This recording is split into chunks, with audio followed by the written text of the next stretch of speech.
हम छुपे रुस्तम हैं।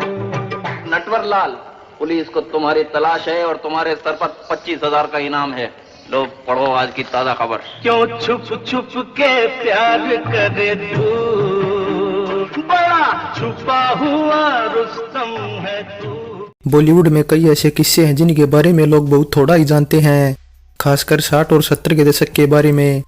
बता दें, इन दोनों दशकों को बॉलीवुड के लिए गोल्डन पीरियड माना जाता है, क्योंकि एक तो इन दशकों में सिनेमा की दुनिया पूरी तरह रंगीन हो चुकी थी, वहीं एक से बढ़कर एक फिल्में भी बन रही थी।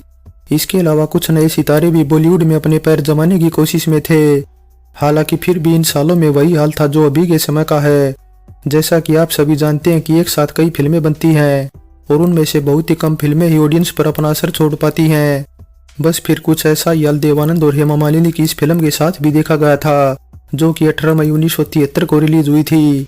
बता दें, ये फिल्म थी छुपा रुस्तम और इसमें देवानंद व हेमा मालिनी के अलावा विजय आनंद, बिंदु, प्रेमनाथ, प्रेम चोपड़ा, अजीत संकई और छोटे बड़े आर्टिस्ट भी अलग अलग किरदारों में नजर आए थे। लेकिन एक्शन थ्रिल से भरपूर ये फिल्म बॉक्स ऑफिस पर कुछ खास कमाल नहीं दिखा पाई और फ्लॉप रही।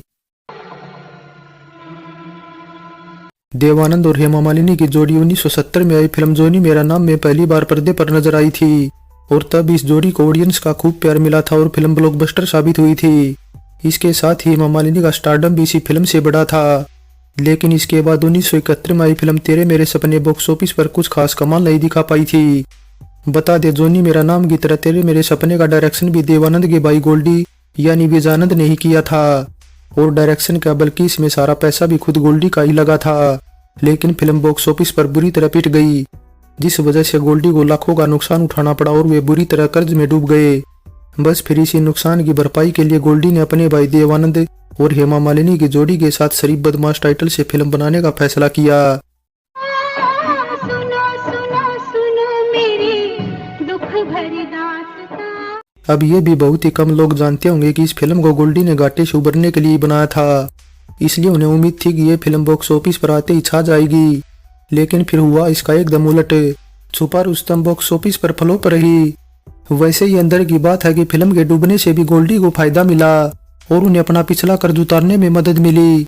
दरअसल गोल्डी ने पहले ही इस तरह का प्लान बनाया था कि अगर फिल्म फ्लॉप भी हो जाए तो कोई बात नहीं, लेकिन इस फिल्म के जरिए किसी तरह भी अपना कर्ज जरूर उतार लेंगे। खबरों की माने तो फिल्म छुपा रुस्तम में गोल्डी ने पहले मुमताज को कास्ट करने का फैसला किया था, जो कि उनकी पिछली फिल्म तेरे मेरे सपने में भी नजर आई थी और इस फिल्म में मुमताज ने क्या कमाल की परफॉर्मेंस दी थी। लेकिन इसके बाद गोल्डी को अपना फैसला बदलना पड़ा, क्योंकि मुमताज की तब शादी होने वाली थी। इस तरह तेरे मेरे सपने के बाद देव और मुमताज की जोड़ी को दोहराने का कोई मतलब नहीं बनता था। फिल्म छुपा रुस्तम एलिस्टर मैकलिन के 1961 में पब्लिश्ड एक novel fear is the key पर आधारित फिल्म थी। लेकिन जब इसकी 12 रील की शूटिंग पूरी हो चुकी थी, तब देव फिल्म की स्क्रिप्ट से नाखुश हो गए थे। इस वजह से फिर गोल्डी को स्क्रिप्ट में बदलाव करना पड़ा और शूट हो चुके कई सीन को एडजस्ट करना पड़ा। 20वीं सदी के रुस्तम, लगता है तेरी मौत भी सौराब के हाथों लिखी है। वैसे फिल्म तेरे मेरे सपने जहां एक अलग जनर की सामाजिक मुद्दे पर बनी फिल्म थी, वहीं छुपा रुस्तम एक एंटरटेनर मसाला फिल्म थी, जिसका बजट भी तेरे मेरे सपने के मुकाबले ज्यादा था। और फिर कुछ एक्स्ट्रा बजट देवानंद ने भी स्क्रिप्ट नापसंद कर बढ़वा दिया था। गोल्डी ने छुपा रुस्तम को केवल डायरेक्ट और प्रोड्यूस्ड ही नहीं किया, बल्कि स्क्रीन प्ले लिखने से लेकर इसमें उन्होंने अपनी अदाकारी के जोहर भी दिखाए थे। इसलिए एक बार गोल्डी ने अपने एक इंटरव्यू में बताया कि इस फिल्म की शूटिंग के दौरान एक बार देवानंद उनसे इनसिक्योर महसूस कर रहे थे, क्योंकि उन्हें लगा कि कुछ सीन में गोल्डी उनसे बेहतर प्रदर्शन करने की कोशिश कर रहे हैं।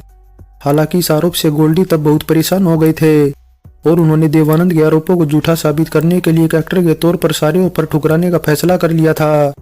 हालांकि इसके बाद देवानंद ने जब उनसे माफी मांगी, तब कहीं जाकर गोल्डी ने बतौर एक्टर फिल्में साइन की और इसके बाद अगले ही साल यानी 1974 में आई फिल्म कोरा कागज के जरिए वे बतौर एक्टर भी छा गए, क्योंकि एक तो गोल्डी इस फिल्म के मेन हीरो थे और ऊपर से फिल्म भी बॉक्स ऑफिस पर सफल रही थी। यहाँ तक कि इसकी गिनती आज क्लासिकल फिल्मों में भी होती है। 12 रील की शूटिंग के बाद जब देवानंद द्वारा स्क्रिप्ट नापसंद हुई, तब गोल्डी ने फिल्म में एक नया किरदार रचा था और इसमें नजर आए थे प्रेमनाथ। बता दे तब देव ने गोल्डी से खुलकर कहा था कि वे उनके करैक्टर से खुश नहीं है। ऐसे में तब देव को खुश करने के लिए गोल्डी ने न केवल अपनी भूमिका को कम किया बल्कि प्रेमनाथ का किरदार भी रचा। हालांकि ऐसा करने से फिल्म अलग ही डायरेक्शन में चली गई, जिससे गोल्डी के सामने काफी परेशानियां भी सामने आ गई थी और काम करना भी मुश्किल हो गया था। इसके अलावा शूटिंग भी तब स्लो पड़ गई थी और उनका मन भी धीरे धीरे इस फिल्म के निर्माण से हटने लगा था। इस तरह गोल्डी ने भारी मन से इस फिल्म की बाकी बची शूटिंग पूरी की थी। वैसे साल 1973 में देवानंद की बैक टू बैक 2 फिल्में रिलीज हुई थी, क्योंकि जिस दिन छुपा रुस्तम रिलीज हुई थी ठीक एक हफ्ते बाद ही देवानंद की एक और फिल्म शरीफ बदमाश भी रिलीज हो गई थी। दरअसल हुआ कुछ यूं कि शरीफ बदमाश का डायरेक्शन राज खोसला ने किया था, लेकिन ये बनी देवानंद के नवकेतन बैनर के अंडर थी। ऐसे में देव ने जब ये देखा कि छुपा रुस्तम बॉक्स ऑफिस पर कुछ खास कमाल नहीं दिखा पा रही, तो उन्होंने सिचुएशन को समझते हुए और अपने गिरते स्टारडम को बचाने के लिए फौरन शरीफ बदमाश को सिनेमाघरों में उतार दिया। लेकिन अफसोस की बात यह रही कि शरीफ बदमाश भी बॉक्स ऑफिस पर इतना कुछ खास कमाल नहीं दिखा पाई।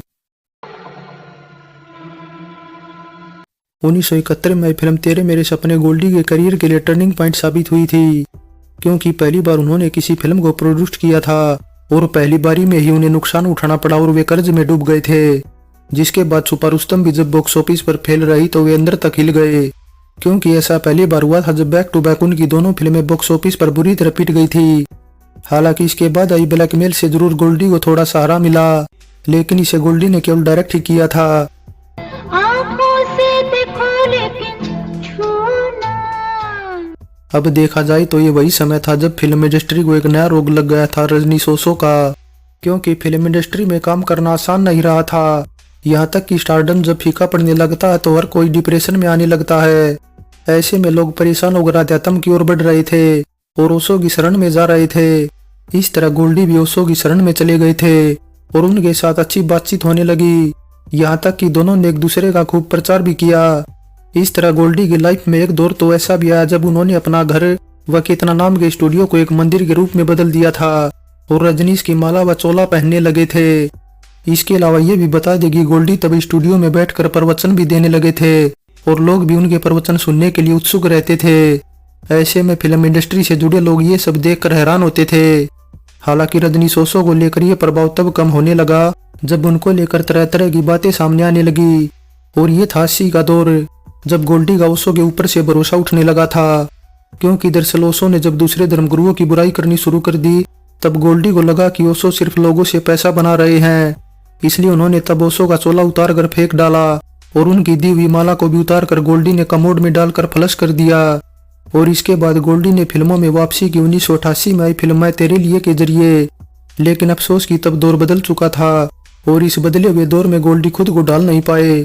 इस तरह उनका फिल्मी करियर खत्म हो गया। इसके अलावा उनकी कई फिल्में भी तब ठंडे बस्ते में चली गई तो गोल्डी टीवी की दुनिया में उतर गए और उन्होंने तहकीकात जैसा टीवी सीरियल न केवल बनाया बल्कि उसमें एक्टिंग भी की। फिल्म छुपा रुस्तम में संगीत दिया गोल्डी के फेवरेट संगीतकार रहे एस.डी. बर्मन ने। वहीं गाने लिखने का काम किया नीरज व खुद गोल्डी ने, जिनके लिखे 7 गाने रखे गए थे ऑडियो एल्बम में। हालांकि नीरज ने जहां 4 गाने लिखे थे वहीं गोल्डी के इससे 3 गाने आए थे। लकड़ी जली ओला बनी। अब इस फिल्म में कोई पॉपुलर गाना तो नहीं है, लेकिन फिर भी कई गाने सुनने में अच्छे लगते हैं। बोलो क्या हमको दोगे, दिल जो हमने तुमको बिना मांगे दे दिया। हालांकि जैसा हम पहले ही बता चुके हैं कि एस.डी. बर्मन गोल्डी के फेवरेट संगीतकार थे, लेकिन बावजूद इसके छुपा रुस्तम बतौर संगीतकार एस.डी. बर्मन की गोल्डी के साथ आखिरी फिल्म साबित हुई, क्योंकि दरअसल इसके बाद बर्मंदा की तबीयत खराब रहने लगी थी। हालांकि उन्होंने इसके बाद कई फिल्मों में संगीत दिया, लेकिन उनका ज्यादातर काम उनके बेटे आर.डी. बर्मन ही संभालते थे।